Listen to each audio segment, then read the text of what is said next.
Jing.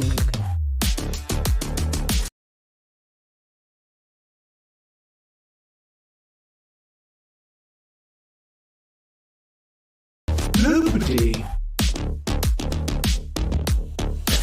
Mind freak.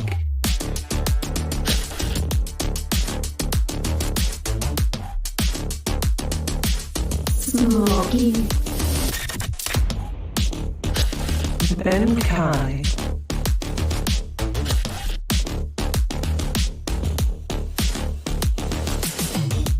After. Alex.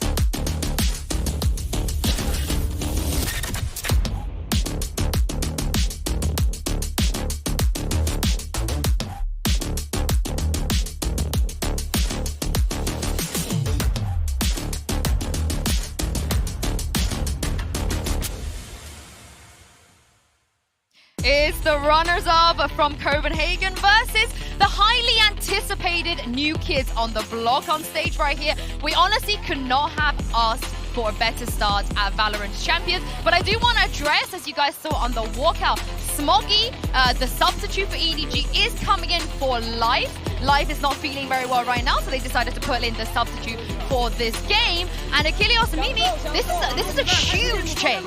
Yeah, it is going to be a tough change to make, and I'm sure very short notice. Unfortunate for EDG, but Pearl, that's our map #1, and it's going to be really interesting because we've never seen this map played yet at this level. And we've already heard, I mean, EDG, they were saying in interviews that at least for Kong, he's going to be playing an agent that he's never played before. I'm expecting something crazy. Yeah, I mean, this is certainly something that we didn't anticipate at all, but hopefully this isn't going to be too detrimental for EDG. They like to play with confidence. If anything else, Kong, he knows how to keep everybody jazzed up. If he can keep everyone very much hyper-focused into this, there's a chance that they could come out and be victorious. Life and Smoggy, they both kind of overlap a little bit. Smoggy's most played is Jett historically. Granted, he has not played really any games officially within the last 90 days. It's something around 10 maps that he has been played on, but he has been taking a very flexible role, showing things like Fade, KO, Chamber as well. I mean, adding on to your point, Mimi, in terms of Kong saying that he's going to play a brand new agent, to give some context, it's basically not Jett's, Chamber, Raze, or three. Yoru. Yeah, so just not those four. Yeah, you'd expect something fresh. It's going to be interesting to see what that is. But I want to talk a little bit about kind of expectations for what we're going to see out of these teams on Pearl. I think from what I've heard and kind of thought about thus far, there's been two solutions. One is you go Neon heavy on this map, you play that Viper, you go in that standard. The other direction, I think, is stick with the Fade Raze. It's been really prevalent in this meta. Bring the Astra out. Her global utility on this map is awesome. And I think we're probably going to see two different solutions from both these teams. Yeah, we're into the Prime Gaming agent select, and Jing is locking that Raze. We have the Viper on one side and I guess a Fade coming in for the other. We do. And Kong is playing Chamber. He lied to us. He lied to us. At least for now. There's a chance. I can't trust him. There's a chance we see it later, but he's going to be sticking with the Chamber. I wonder if this is a product of them not having Life in. Maybe the plan was for him to be playing something a little bit different, but because of the fairly last-minute substitution, that just sends him back over to the Chamber. Yeah, it's going to be interesting. I think the B side of this map is really tough without the Sage, and it's not going to be brought out. For PRX, they do have that Sage in the mix. I think this map will play similarly to Icebox's B site over there, so it's great to have the buy on that role. Fade Raze as well, that's kind of what I was expecting most teams to go with. They have the Astra as well. There's a lot of awesome combo potential with this composition. I mean, they decided to stick with what they're good at. Forsaken on the Chamber, Jing on the Raze, Mind Freak on the Astra. This is kind of the composition that the agents they were playing, Achilles, that got them to the grand finals of Copenhagen. Yeah, it's a curious thing. I would love to say this is how I think this is going to play out. This is what the focus is going to be. It is so difficult to say, just given that we have never seen this map, and I'm so excited to have its world debut in competitive play. And it should be noted, PRX decided to start on the attacking side of this map. Thus far, I think we've seen it generally be a little bit stronger over on the defense for a lot of teams. So that tells me they have something special prepped on up with these executes, with that Raze and the Fade going on in. It's a heavy initiator composition, and as always for this team, it's heavy on Jing. I can't wait to get into this one, and it's time to pitch this over to your casters. You gotta be joking me. It's Sideshow and Bren.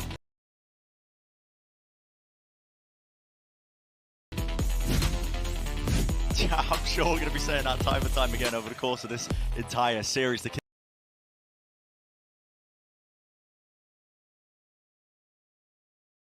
kick things off at Champions 2022. This is it, Josh. The culmination of the entire VCT year starts here today. And PRX and Evo Gaming, what a matchup we've got here to really just kick things off. You couldn't ask for anything more exciting. The debut match of Champions. You've got the debut of Pearl happening here as well. Yeah. The debut of Edward Gaming. There's so much new stuff to dig into right now. And all of it mixed up with Smoggy coming into the mix as well. And starting things off, I mean, we're already 5 seconds into the pistol round, and PRX looking like they want to send things fairly quickly over towards A. Yeah, make no mistake about it already. I see the Prowler, the Boombot all being sent into the A side, but that Viper Orb just stopping them in their tracks for but a moment at a late lurk through into mid. Making sure that space is still gained as well. You can see it's going for a bit of a split now into Art. Held down for the time being. But the players up close and personal. Yeah, this is going to be a battle being taken. Smoggy, you're getting 3 in the mix. That is just unheard of. They've already locked down just the one extremity. There will not be a spike being planted, not just yet. Left down to Benkai at 1v3. He's worried about a flank, but flanks on Pearl are so difficult. It's a long, long way to push all the way down mid or out from B and come behind. But Benkai's just cutting noise here as well, trying to make the defenders to spread out a little bit on the map. Already though, what a round from Smoggy, coming in as the substitute. Picking off 3 with a ghost to start. You can tell EDG have got the talent. Here comes Benkai, gonna have to take a duel against nobody to cross this angle. I was aware that there was a player ready and waiting, a bit of a noise bait. But only around 20 seconds to work with in the round. And nobody's gone back to check A, and it's just left this angle through A link. There's enough chaos that's been sown. You're right, Josh. 10 seconds openings though. here. It all comes down to this fight that might be about to be taken. He's got players all over him, and the reposition from nobody, it's so clean. The ghost headshots coming through there for EDG, and setting them off amazingly to start things out in Champions. This is a team, Brent, that no one really knows what to expect. You've got to think PRX are massive favourites in the match overall. You know, PRX are our second place team from Copenhagen. They're always better at every event, world-class team.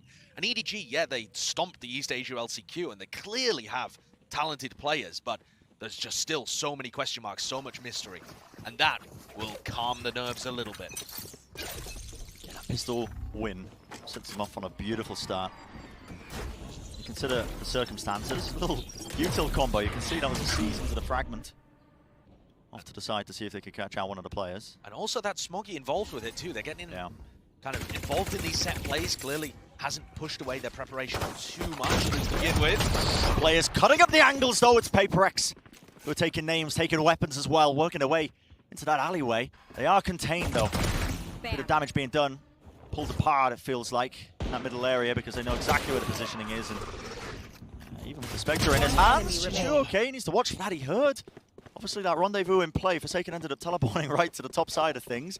He does have the spike in his hand as well, so... He's going to get a free plant here for sure. It will be. But Forsaken, I just don't see a way that he's going to be able to win this. 0 bullets in the Headhunter. This is intriguing. He has to push deep here. He's in a 1v2 where he has no clutch potential due to only having a classic. So being able to get the jump on somebody here and find a timing on an A anchor would make this round winnable. Unfortunately for him, there's nobody anywhere close. Look at the positioning of Chishu and nobody. They're miles away, just ready to pounce in the post plant. And I think this is smart from EDG, not allowing him to get those free 1v1s. It's not really a safe plant position either. Onto the B side. You can see all the noise that he's making. That's a cleanup. And both rounds have ended in the same way, with nobody pushing into a clever position, allowing the player to get the plant off and clutching it out. These EDG players are not just all aim, no brain. That would be such an unfair characterization of this team.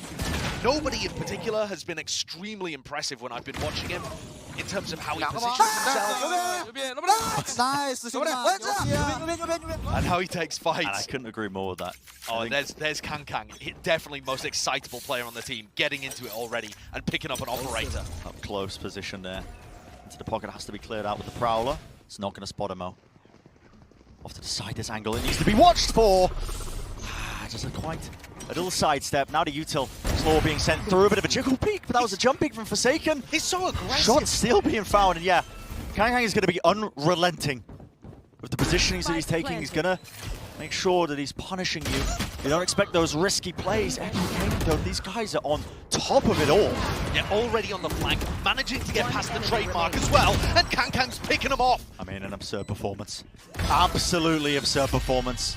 Bonus round going to be secured. I was not expecting this whatsoever. You look at the starting lineup as well. They're not playing with life. They're playing with Smoggy in this lineup. Yeah, a player that hasn't been playing with them, by the way. This isn't a long-time substitute. This is a new addition, but it's Kankang that brings out this bonus round. Basically the only player that had a gun worth blocking at all. But he's so aggressive and active. I think the percentage play in those kind of rounds is to try and get one and then drop back so you don't lose the operator and ruin your buy for round 4. But that is not the way that Kankang plays. No. If you look at the he is going to push you to your limits. Yeah, he is the most active player that we have at the event. And what I mean by that is he takes the most duels. He's the only player in the tournament that we have that by the time you get to a half, he's got 20 kills and deaths combined. He averages 12-8 at the half. And that is just absurd. Yeah. Absolutely bonkers. Of course, the question always being for those kind of players, can they keep it up on the global stage? That's the question, isn't it? Listen, that round has given me some decent hope that Kankang is the truth here. I mean, right now going toe-to-toe with one of our finalists at Copenhagen, PRX. And of course, it's early days. It's a map that nobody really knows about. But promising signs, to say the least.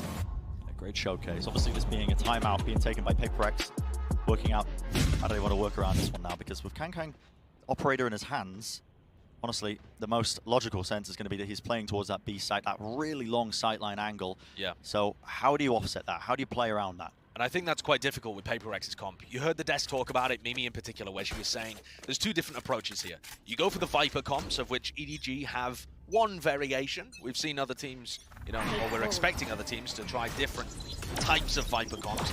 Or you run the Raze Fade with the Astra. And the Raze Fade with the Astra is not very good at pushing back the Opera at B.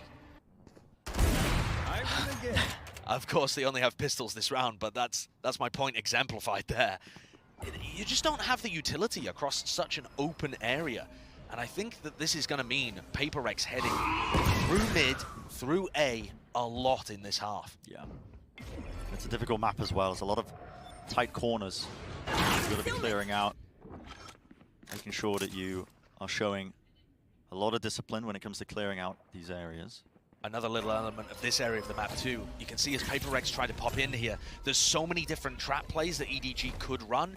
And once PRX push down, they can still get flanked through that mid to A connector. They're pivoting, but the trademark's still up. They're going to be aware of this one, assuming it doesn't get broken, but there we go. Oh, it gets off. Okay. That's brutal. Yeah, that's unlucky. That. Okay, still. Hangman wishes to take a bit of a fight there, even against better judgment, a bit of a push through the smoke. Howdong getting away with 3 there. And Benkai though. And you can already see the talent of these players. Benkai was thinking about unleashing the Nightfall. I think that would definitely have been a mistake, but for a moment thought it was winnable. I think for PRX it's about this next round. That's what they took the time out for. Absolutely. But yeah, you can already see the talent involved. Look at Howdong here, taking the push through the smoke, finds a spray transfer, and then gets onto the third. I have never seen a team that has more consistent spray transfers with a Vandal than Edward Gaming. Every single one of these players just feels capable of pulling out some magical moments you only see. That's a rarity in a lot of other regions. But so let's take a look. PRX, are they able to stop the bleeding here? All of their players up towards A main. Nightfall off the rip to start. Didn't catch nobody. Flash over the top. Nobody's not supported with it though. It just about fades away. Still Smoggy wants to take the fight. In fact, they're being backed up. Chichu with the spray down. He's grabbing 2. Benkai eventually removing him from the fight, but a bit of timing. Game of cat and mouse around the smokes.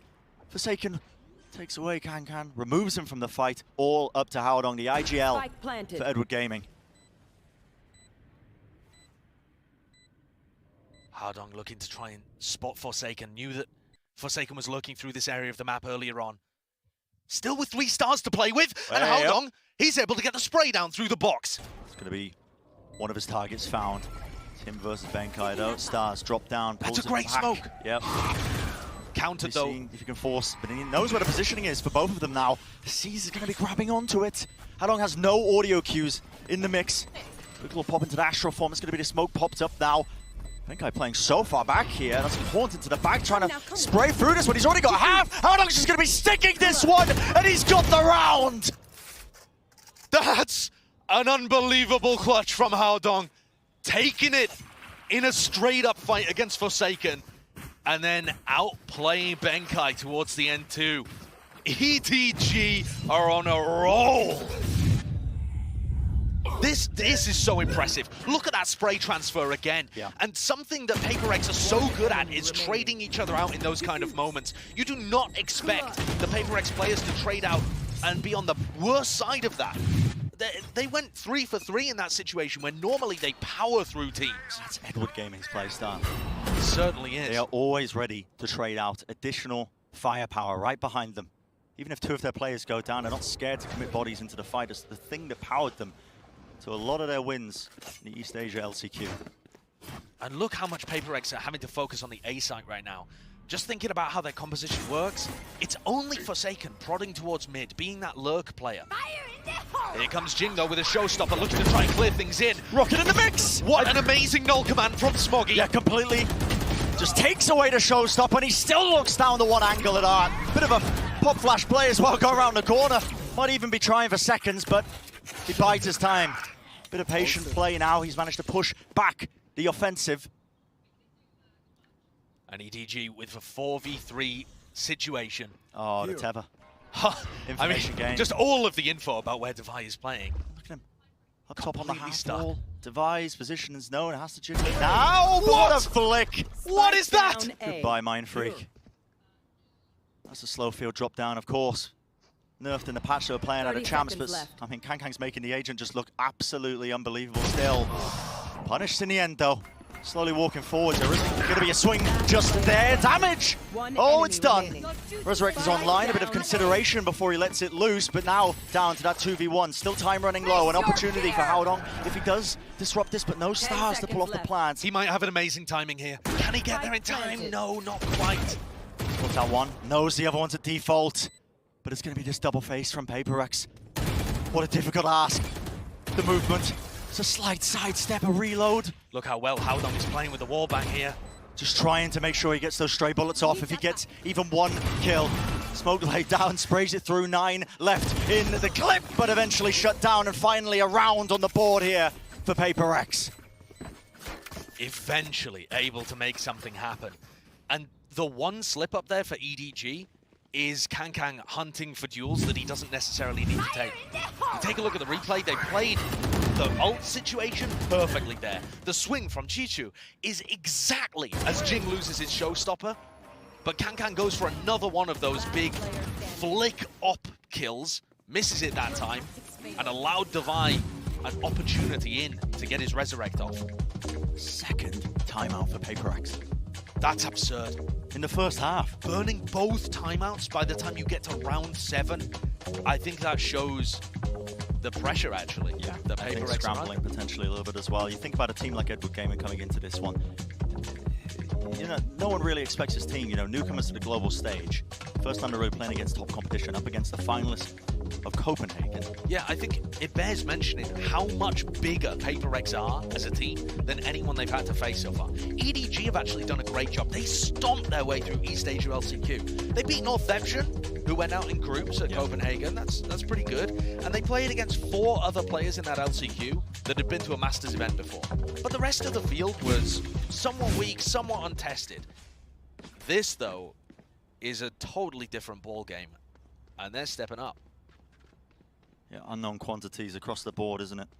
Pearl being played, but they are certainly... The other part about that too, Brent, is that EDG haven't had very much time to even prep Pearl. The LCQ teams should be at a disadvantage on this map.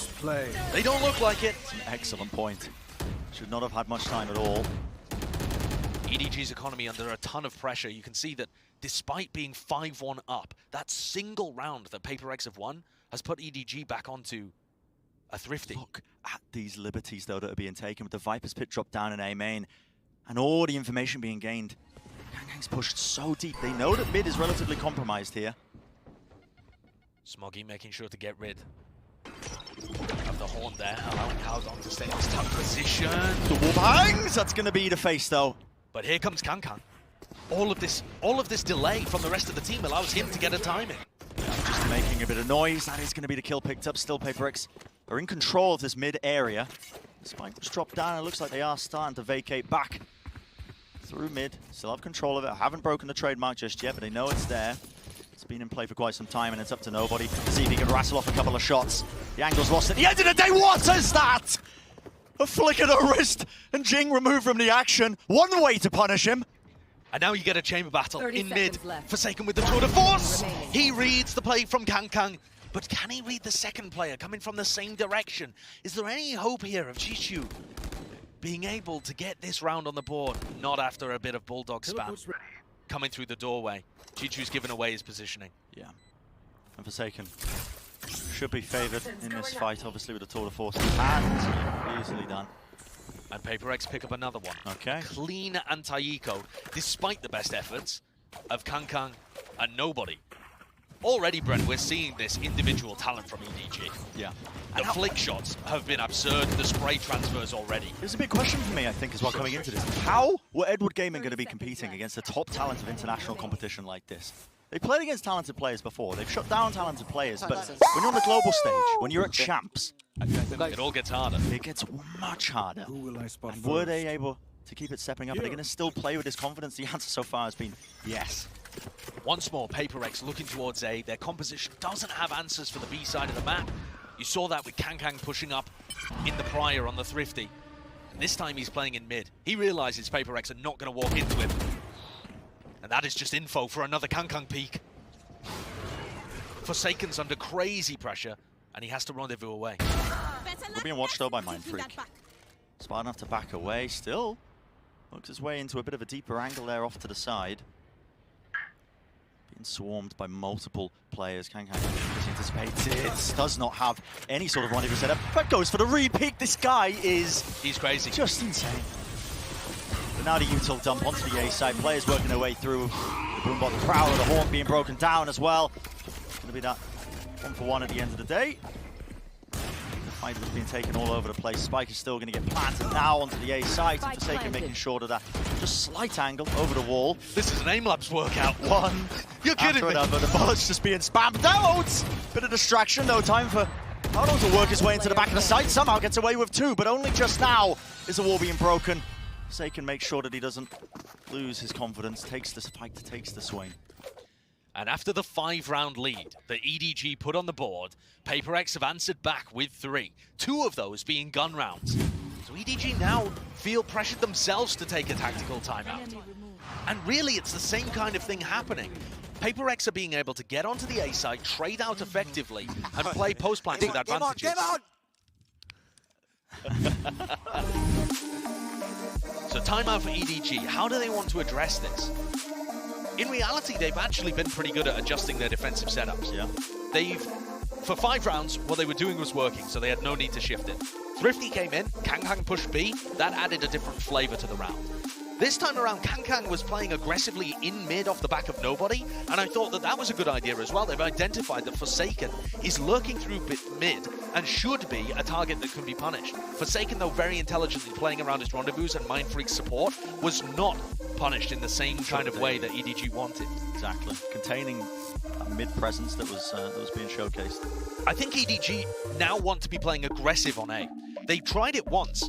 Off the back of Benkai using his Nightfall, nobody was able to get up aggressively, and Chichu got the 2K spray down. That's the kind of round that I want to see coming out from them again, actually, here. And they've got 3 players stacked up. It does look like they're going for something similar. However, this is the one time PRX go B, reading it after the timeout. What a gorgeous call by Alex or Benkai. That's the trouble. The map is so big, honestly, that when you commit this many players over towards one of the extremities, one of the main positions, they're not going to be able to help out the players who are locking down B, but it's up to Howdong. Kang, see what they can do. Teleport back. It is an off-ankle play. Howdong's lucky to get the 1 there. Forsaken with an immediate trade. And now the question for Benkai is, do we pump the brakes or do we commit to this one? Slow orbs being sent through. Not many bullets left in the chamber of that one. And that's going to be just a quick tip-tap there of the Vandal at play. Okay, sidestep with the movement there. They're going to be smoking off the trademark, but Mindfreak hears it. He hears everything. Knows exactly what's occurring. Does he expect a second player? The answer's no. And Chichu with another opportunity for a clutch. In the 1v2. Chichu is actually the player left in the clutch scenarios, the third most in the tournament. He is so comfortable in these kind of spots. Wins almost 20% of them for EDG. But in this one, he's got a massive health disadvantage. It's not exactly favoured. Snakebite sent into the back there of Elbow. Wants to try and isolate one of the fights, but this crossfire that's being set up by PRX, that's hard to break through. Forsaken's able to take contact. There was going to be a swing there as well from Benkai, so very winnable for them. And so far, PRX on a bit of a heat